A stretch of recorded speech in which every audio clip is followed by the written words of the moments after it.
우리가 받은 십자가의 복음은 정말로 놀라운 것입니다. 이것을 정확히 표현하면 예수님을 믿기 전까지 지은 죄도 모두 용서받았지만 우리가 믿고 난 다음 짓게 되는 죄도 용서받았음을 의미합니다.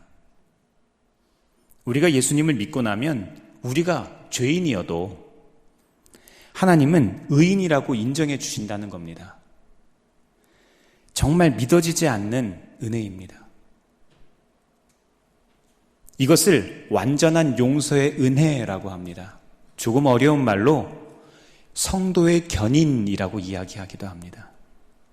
이 복음을 근거로 이런 생각을 하는 사람들이 있습니다. 야, 그럼 이제 죄 지어도 되겠다. 완전히 용서받았으니까 라고 하면서 극단으로 가는 사람들이 있습니다. 이런 사람들이 최근 문제가 되었었던 구원파이죠. 이 사람들이 강조하는 것은 우리가 한 번 구원받았기 때문에 구원은 절대로 잃어버리지 않고 우리가 어떻게 살든지 결국에는 구원받을 수밖에 없다. 이것을 이야기하는 겁니다. 그 사람들은 속죄의 확신을 가졌다면 어떤 죄를 지어도 예수님이 십자가를 지셨을 때 이미 다 용서받았기 때문에 상관없다라고 이야기합니다. 하나님이 어떤 일이 있어도 우리를 의인이라고 인정해 주신다는 겁니다. 맞습니까?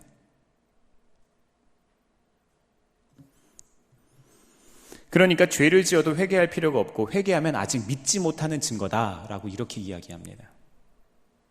또 다른 사람들은 이렇게 말합니다. 야, 그거는 말이 안 돼. 그래서 교회가 부패하는 거고 교회가 병드는 거야. 이렇게 하면서 아예 성도의 견인이란 교리 자체를 부정하기도 합니다. 양쪽 모두 완전한 용서의 은혜를 정확하게 이해하지 못한 것입니다.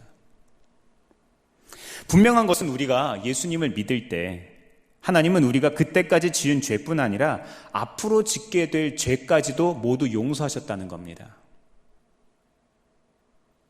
십자가의 속죄함은 우리가 평생 짓게 되는 모든 구체적인 죄들 뿐만 아니라 우리가 가지고 있는 죄성, 즉 원죄까지도 하나님께서 용서하셨다는 것을 의미합니다. 이게 얼마나 대단한 건 줄 아십니까? 우리가 앞으로 지을 죄까지 용서해 주셨다니까요. 우리가 어쩌지 못하는 영역, 죄성인 원죄까지 용서해 주셨다니까요. 그러나 하나님께서 우리가 안심하고 죄짓고 살도록 이 은혜를 주셨겠습니까? 야, 이제 네 마음대로 살아라 라고 하시겠습니까? 이제 편안한 마음으로 죄짓자. 아니, 죄 짓고 나서도 그냥 기도하면 되지 뭐.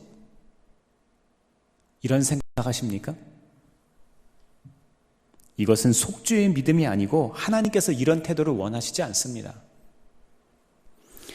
오히려 하나님은 우리가 죄 짓지 않고 살게 하시려고 완전한 용서의 은혜를 주셨습니다. 요한일서 2장 1절 말씀을 한번 보겠습니다. 말씀을 읽어드리겠습니다. 나의 자녀들아, 내가 이것을 너희에게 쓰면 너희로 죄를 범하지 않게 하려 함이라.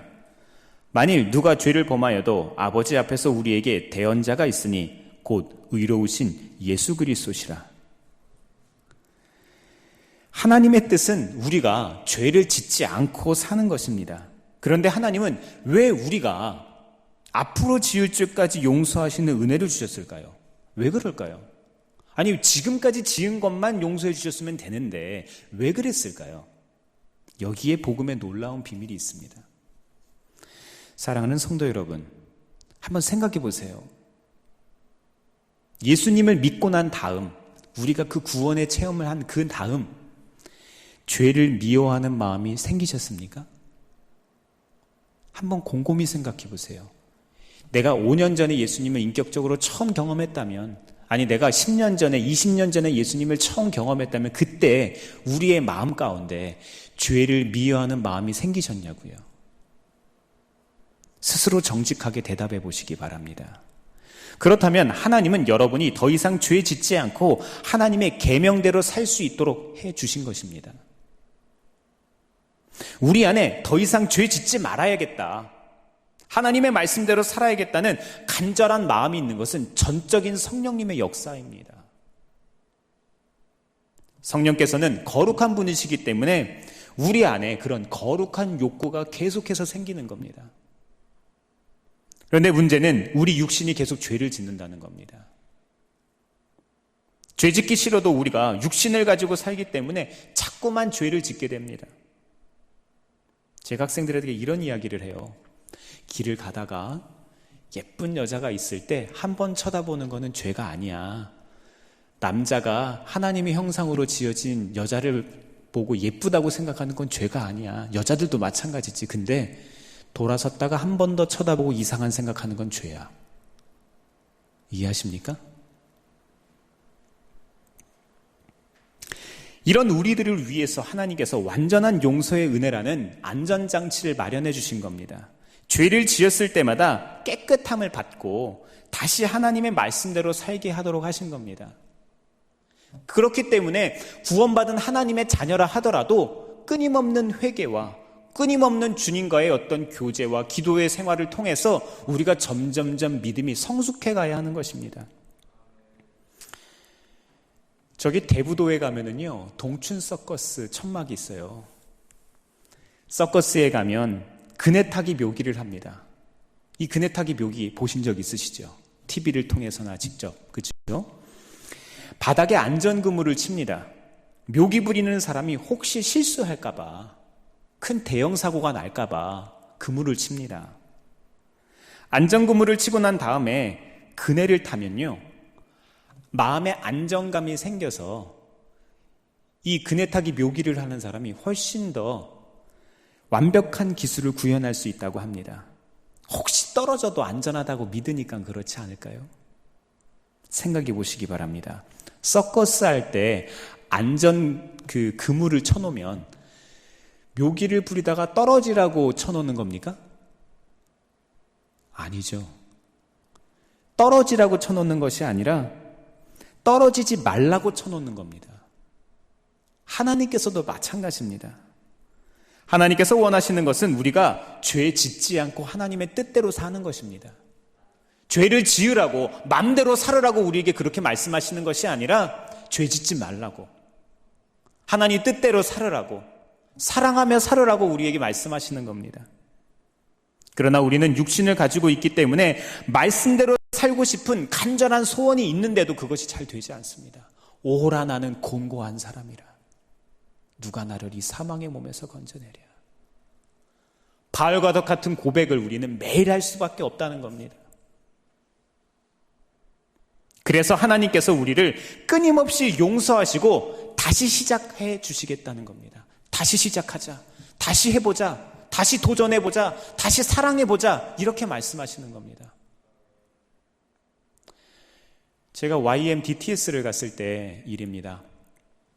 성경을 이제 일독하는 모임을 가지게 되었는데, 사람들이 어떤 사람은 저는 사복음서를 다 읽었어요. 저는 신약성서를 다 읽었어요. 저는 구약성서를 다 읽었어요 하는 그런 분들이 있었습니다.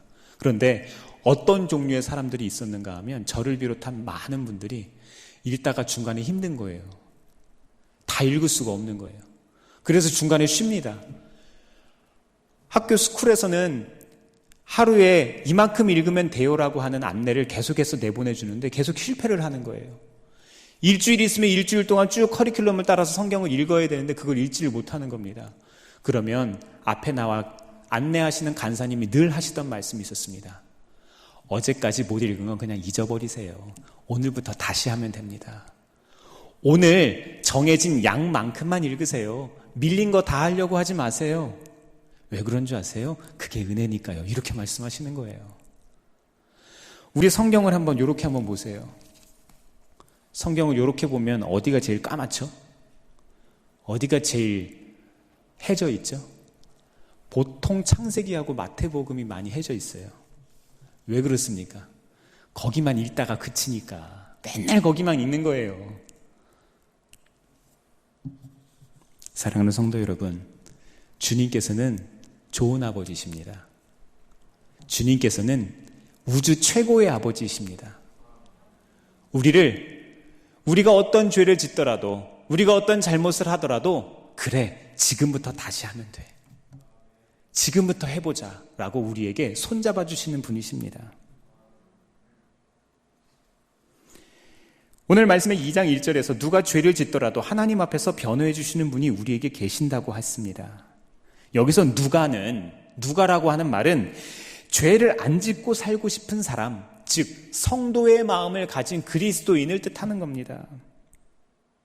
그런데 그가 만일 죄를 짓더라도 용서받을 수 있는 놀라운 은혜를 하나님께서 주신 겁니다. 예수 그리스도가 하나님의 보좌 앞에서 우리의 변호사가 되시고 우리의 증인이 되어 주신다는 겁니다.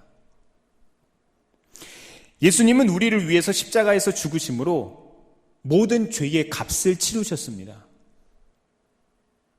그래서 죄를 짓더라도 우리는 더 이상 죄인이 아니고 의인이라고 변호해 주시는 겁니다. 우리가 사순절을 살아갑니다. 특별히 오늘은 종료주일로 기념합니다. 그런데 우리가 생각해 볼 것이 있습니다. 예수님의 십자가의 의미가 과연 나와 어떤 상관이 있느냐? 어떤 의미가 있느냐? 그냥 1년에 한 번 절기처럼 지나가는 날입니까? 부활절, 추수감사절, 성탄절 이런 일들처럼 우리가 늘 그냥 지나가는 절기입니까? 이 시간 강권합니다. 우리의 1년 365일이 사순절이 되기를 바랍니다. 예수님의 십자가의 의미를 우리가 곰곰이 생각해 보아야 합니다.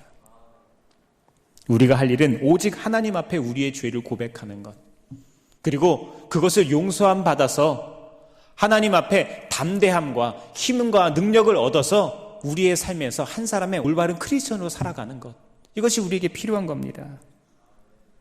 우리가 주님 앞에 죄를 고백할 때 주님은 우리의 죄를 그 즉시 모든 것들을 도말하시고 동이 서에서 먼 것처럼 우리를 용서하시는 분입니다.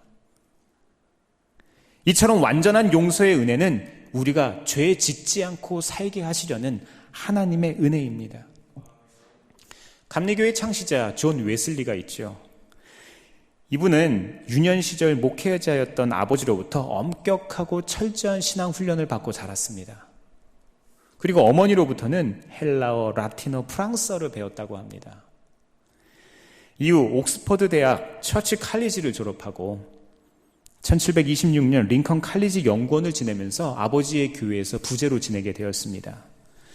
이후에 성공의 사제 서품을 받은 존 웨슬리가 옥스퍼드 대학교에서 돌아와서 동생 찰스 웨슬리를 비롯한 몇몇 학우들과 함께 홀리 클럽이라고 하는 자기들의 어떤 공동체 모임을 만들어서 이 혼탁하고 퇴폐적인 그 당시 산업혁명 이후의 영국 사회를 자정하고자 하는 많은 노력들을 하게 되었습니다.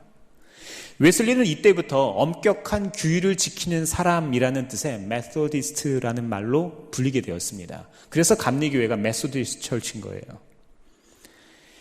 그런데 이후에 웨슬리는 동생 찰스 웨슬리와 미국 조지아주로 선교 여행을 떠났는데 2년 만에 실패하고 돌아옵니다. 최선을 다해서 노력했고 인간적인 그런 탁월함도 있었지만 실패할 수밖에 없었습니다. 그렇게 자존감이 바닥을 치고 인생의 근원적인 질문, 내가 진짜 구원받은 사람인가? 라는 그런 질문을 가지고 있을 때에 런던 시내 올더스게이트 거리에서 모라비안 집회에 참석했다가 루터의 로마서 주석 서문에 오직 의인은 믿음으로 말미암아 살리라, 이 말씀을 듣는데 가슴이 뜨거워지기 시작했습니다. 이전에는 경험해보지 못했던 내 노력과 내 탁월함과 나의 어떤 배경으로 인해서 내가 누릴 수 있었던 그런 은혜가 아니었습니다. 이것은 전혀 다른 차원의 은혜를 경험하게 되었습니다. 오랜 기간 고민하고 있던 두려움과 불안이 사라졌습니다. 이미 안수받은 목사였고 선교사였고 지도자였고 교수였는데도 누리지 못했던 그 은혜를 처음 경험하게 되었습니다. 이때부터 웨슬리는 매년 12,800km, 평생 40만 km의 거리를 여행하며 설교했습니다. 사랑하는 성도 여러분, 죄 짓지 않고 살고 싶고 하나님의 계명대로 살고 싶은 것은 예수 믿는 자에게 일어나는 놀라운 은혜입니다. 그 그 열매가 있어야 예수님을 믿는 사람이에요.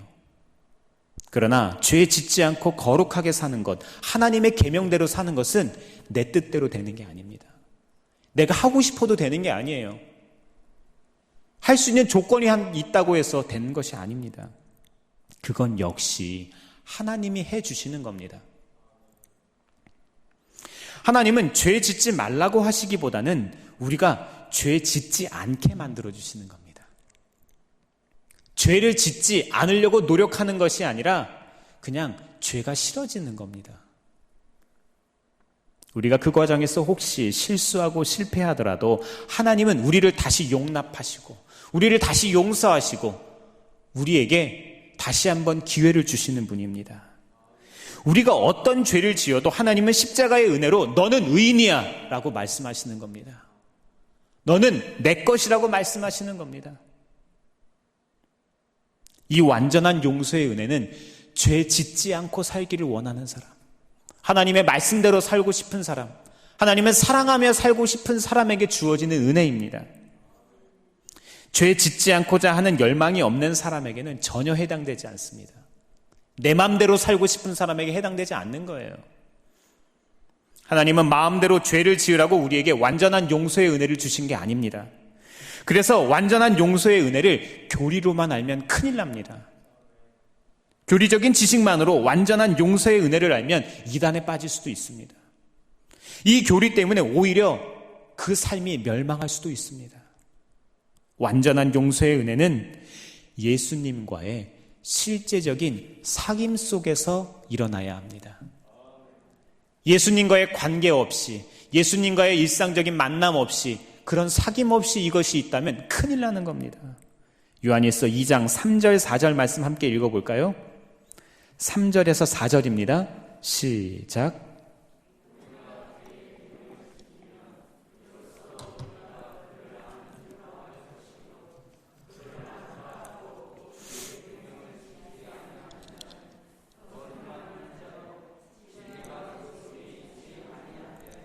아멘. 네, 맞습니다. 이 말씀에서 하나님을 안다라고 하는 표현이 나오죠. 안다. 이것은 지식적인 알미 아니라 어떤 경험적인, 체험적인 내면에서부터의 아는 것을 뜻하는 겁니다. 내가 하나님을 안다면, 곧 하나님과 사귐이 있다면 반드시 하나님의 계명을 지키는 자가 됩니다.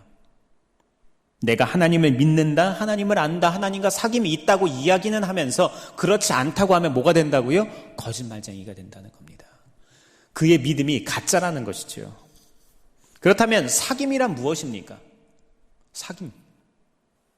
하나님이 우리 마음에 오시는 겁니다. 필립 켈러는 목자가 본 시편 23편이라는 책에서 파키스탄에서 있었던 때 이야기를 썼습니다. 한 번은 파키스탄의 어느 사막 지역을 여행하고 있는데 갑자기 폭우가 쏟아지고 천둥 번개가 엄청 치는 거예요. 도무지 밖에서는 있을 수가 없는 상황이어서 집주인의 양해를 얻어서 흙으로 지은 조그만 오두막집에 들어갔습니다. 그런데 흙집이 얼마나 입구가 작든지 바닥이 이렇게 낮은 거예요. 그래서 거기를 기다시피 해서 들어가서 앉아 있는데 집안 가득 악취와 매캐한 연기로 가득 찬 거예요. 온기를 유지하기 위해서 집안에 불을 피웠는데 이 연료가 짐승의 분뇨를 말린 거였습니다. 그러니까 이 냄새가 얼마나 지독하겠어요.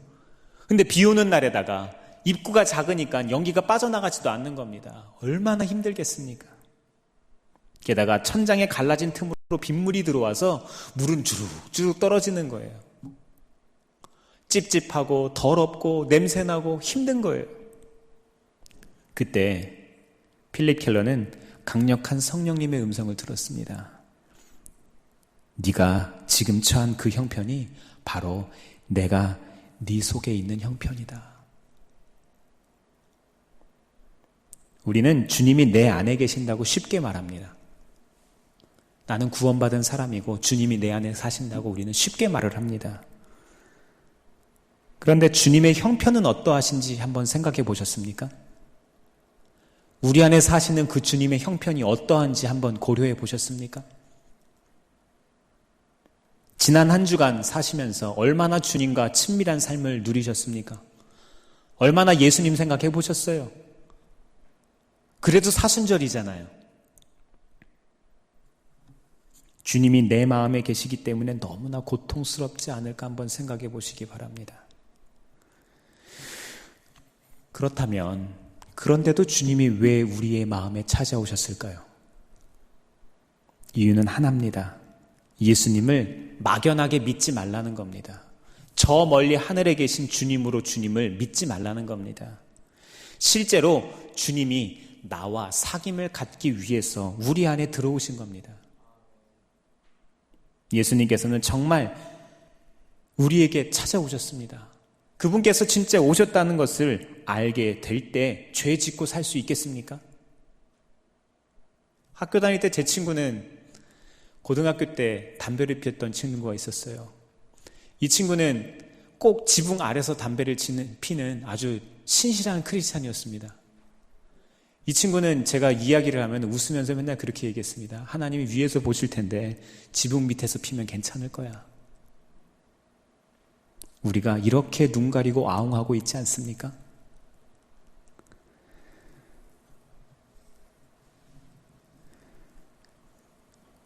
주님이 내 안에 오셨다는 것을 믿고 살아갈 때 우리는 당연히 하나님의 말씀대로 살고자 하는 열정이 생기게 됩니다. 우리가 하나님의 말씀을 이렇게 지키면 우리 속에서 하나님에 대한 사랑이 참으로 완성됩니다. 이것이 우리가 하나님 안에 있음을 알게 되는 겁니다. 요한일서 2장 5절 한번 읽어볼까요? 5절입니다. 시작.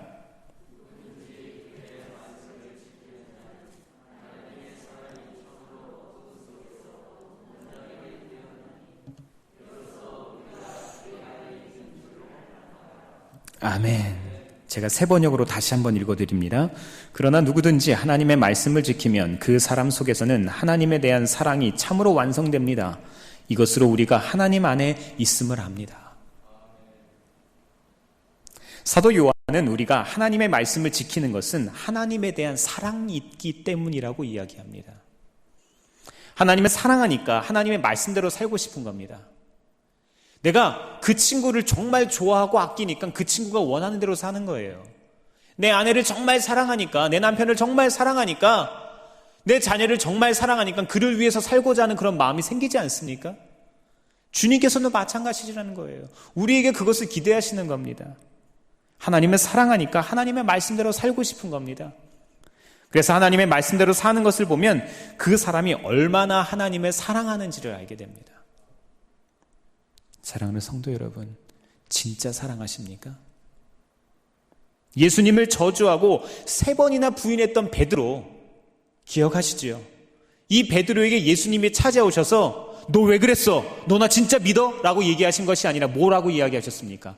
너는 나를 사랑하느냐? 너는 나를 사랑하느냐? 이건 물어보셨잖아요.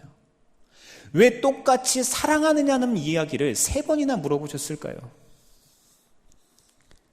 혹시 하나님의 말씀대로 살지 못한 것 때문에 우리의 마음이 괴롭다면, 우리의 삶이 병들어 있다면, 말씀대로 살아야 하는 게 너무 힘들어서 방황하고 있다면 우리가 기억할 것이 있습니다.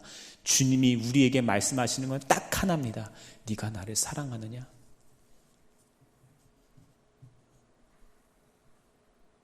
우리가 하나님의 뜻대로 살기 위해서는 반드시 하나님을 사랑해야 합니다. 우리 삶을 돌아보시기 바랍니다. 세상에서 죄 안 짓고 살기가 참 어렵습니다. 연말정산 때만 해도 그래요. 사업하는 사람들 세금 내고 사는 것도 그렇습니다. 집 하나를 사도 부동산 때문에 이걸 어떻게 할까 고민합니다. 고민해 보셨죠? 어떻게 하면 세금을 적게 낼까? 어떻게 하면 합법적으로 돌려볼까? 어떻게 하면 죄를 짓고 살까 고민하는 겁니다.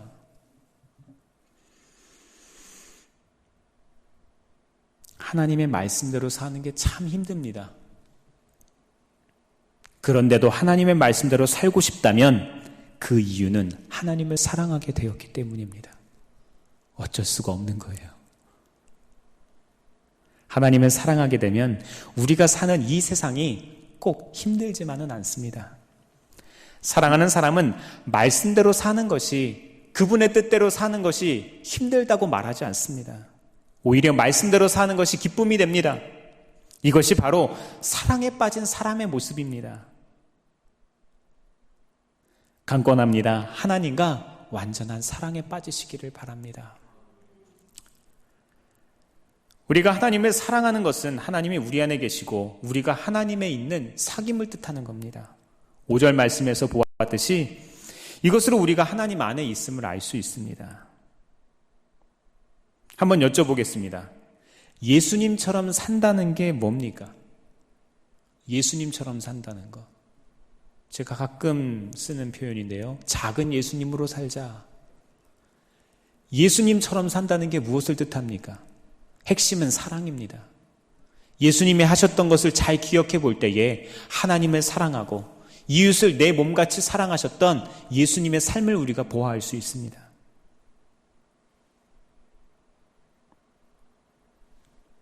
죄 짓지 않고 사랑하며 사는 것이 우리 안에 주님이 오신 가장 놀라운 기적입니다.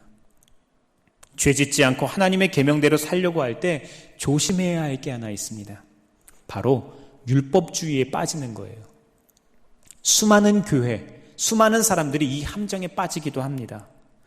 주의를 보면요, 죄 짓지 말아야 한다, 하나님 계명대로 살아야 한다, 이렇게 말하는 사람들을 봅니다. 그런데 그 사람들을 보면요, 무서운 느낌이 들 때가 있습니다. 눈빛을 보면 굉장히 전투적이에요. 무서운 거예요. 교회에 오면 죄 짓지 말아야 하고 하나님의 계명대로 살아야 하고 봉사하고 헌신하고 충성해야 한다고 이야기합니다. 물론 그렇게 해야죠. 근데 분위기가 무섭습니다. 항상 감시하고 비판하고 지적하고 야단칩니다. 이것은 사도 요한이 말하려는 것이 아닙니다. 왜 이렇게 돼버렸을까요? 하나님을 향한 뜨거운 사랑이 빠진 겁니다. 그 이웃을 향한 뜨거운 사랑이 빠진 겁니다. 우리는 사랑이 없이도 그런 행동을 할 수 있다는 것을 기억하시기 바랍니다. 가슴이 아니라 머리에서 이런 생각이 나올 때 우리는 율법주의, 종교적인 신앙생활을 할 수밖에 없습니다. YM의 유명한 강사인 플로이드 맥클랑은 어린 시절 미국 남부 지역에 살았는데요. 미국 남부 지역의 교회들은 굉장히 보수적인 성향을 가졌습니다. 지금도 어떤 동성애 이슈나 다양한 어떤 사회적인 이슈에 있어서 굉장히 보수적인 생각을 하는 사람들입니다. 그래서 바이블 벨트라고 부르는데 보통 미국 지도가 있을 때에 그 아래쪽에 있는 남부 쪽에 있는 교회들이 굉장히 크기도 클 뿐더러 굉장히 보수적인 성향을 가졌습니다. 그런데 그렇게 예수님을 잘 믿고 경건한 그리스도인들이 못했는지 아십니까? 흑인 노예 제도를 계속 유지하기 위해서 남북전쟁을 일으켰습니다. 인종차별이 가장 심한 지역이 지금도 남부 지역입니다. 경건하고 보수적인 그리스도인이라면서 어떻게 그럴 수 있을까요? 율법주의에 빠지면 이렇게 되는 겁니다. 교회가 이렇게 될 수 있다는 겁니다. 교회가 한번 생각해 보세요. 아이들이 교회에 많은 게 좋아요? 아이들이 없는 게 좋아요? 많은 게 좋죠. 근데 예배 시간에 아이들이 집중해서 예배를 드리기가 쉬울까요? 어려울까요? 어렵겠죠. 그러면 어떻게 해야 돼요? 아이들이 조금 힘들게 예배의 자리를 지키고 있는 것들 격려하고 잘했다고 칭찬해 줄 수 있어야죠. 근데 어떤 교회들은 이렇게 합니다. 아이들이 시끄럽게 하면 입 다물라고 합니다. 아이들이 시끄럽게 하면 내쫓습니다. 아이들이 시끄럽게 하면 굉장히 그 부모의 마음을 불편하게 만듭니다. 그 엄마 아빠가 그 교회에 오겠습니까? 안 오죠. 저는요, 울더라도 온 교회 성도들의 생각과 마음이 그 엄마 아빠를 돌아보고 눈치 주는 것이 아니라 그 아이의 삶에 역사하실 하나님을 기대하고 우리가 함께 그 예배를 지켜주는 거예요. 목사님의 강단에서 떨어지는 말씀만 듣는 것이 아니라 한 사람 한 사람 앉아있는 그 사람들의 그런 어떤 삶과 인격 자체를 우리가 격려해주고 기다려주는 거예요. 우리가 먼저 믿은 사람이라면 그 사람 인생 가운데 역사하실 하나님을 또 우리가 신뢰해줘야 되지 않습니까? 믿어줘야지요. 아직은 미성숙할 수도 있어요. 네, 물론 경우가 없는 경우들도 있습니다. 말이 안 되는 상황들이 있기도 해요. 그러나 우리가 기다려줘야죠. 먼저 믿은 성숙한 사람이라면. 우리 교회도 이런 다음 세대들이 교회 안에 많이 있기를 바랍니다. 이 플로이드 맥클랑도 어린 시절에 하나님에 대한 열심은 대단하지만 무서운 그리스도인을 여러 명 만났다고 이야기합니다. 한결같이 예수님의 마음으로 사람을 대하는 태도는 전혀 없고 자기의 어떤 잣대로 판단해서 이것이 맞다 그르다를 이야기하는 사람들, 판단하는 사람들을 이야기했습니다. 사랑하는 성도 여러분, 판단을 중지하시기 바랍니다. 얼마나 사랑을 실천하느냐가 아니라 얼마나 엄숙한지가 그들의 기준이었어요. 삶이 은혜롭지 않고 예배 끝나는 시간이 교인들이 가장 은혜로운 시간이었다고 합니다. 그는 그런 그리스도인들의 위선적인 모습 때문에 어릴 때부터 큰 충격을 받았다고 합니다. 그래서 이 플로이드 맥클랑의 책들을 보면요, 예수님과 어떤 친밀함을 이야기하는 책들이 정말 많아요. 율법적인, 종교적인, 딱딱한 그런 어떤 신앙생활이 아니라 일상 가운데서 주님의 마음을, 주님의 음성을 듣고 내가 주님께 어떤 사귐을 가지면서 삶을 살아가는지, 내가 그리스도인으로서 주변 사람들에게 어떤 관계를 맺고 살아가는지, 이런 관계를 맺는 종류의 책들이 굉장히 많습니다. 지금 한국 교회는 같은 문제로 심각한 상태에 빠져 있습니다. 자기들이 잘 믿고 있다고 생각하고 있습니다. 아니에요. 큰 착각입니다. 100년 전에는 맞았죠. 100년 전에는 1%가 되지 않는 그 그리스도인들이 이 사회의 빛이요 생명이었습니다. 그러나 이제는 그렇지 않습니다. 왜냐하면 사회적인 필요와 요구를 우리가 감당하고 있지 않기 때문입니다. 우리는 왼쪽과 오른쪽의 싸움을 그쳐야 합니다. 위와 아래의 세대 간의 싸움도 그쳐야 합니다. 주님께서 주신 우리의 진정한 복음은요, 성별이나 계층이나 인종이나 성향에 상관없이 모두에게 행복한 소식이 복음입니다. 저는 그렇게 믿습니다. 모두에게 행복한 소리가 복음이죠. 특정 세대나 특정 집단이나 특정 공동체, 여기에만 듣기 좋은 소리는 복음 절대 아닙니다.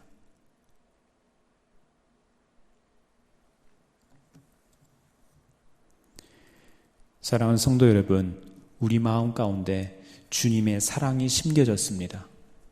주님께서 우리에게 찾아오셨습니다. 이제는 우리가 주님과 사귐을 가질 때입니다. 주님이 무엇을 가장 기뻐하시는지, 무엇을 가장 슬퍼하시는지를 우리가 분별하시기를 바랍니다. 종교적인 신앙생활을 우리는 이제 떠나야 합니다. 우리가 하나님을 사랑하면 하나님이 내 안에 계시고 나도 하나님 안에 있어서 다른 사람을 사랑하게 됩니다. 이제는 결단할 시간입니다. 잘 믿기 원하십니까?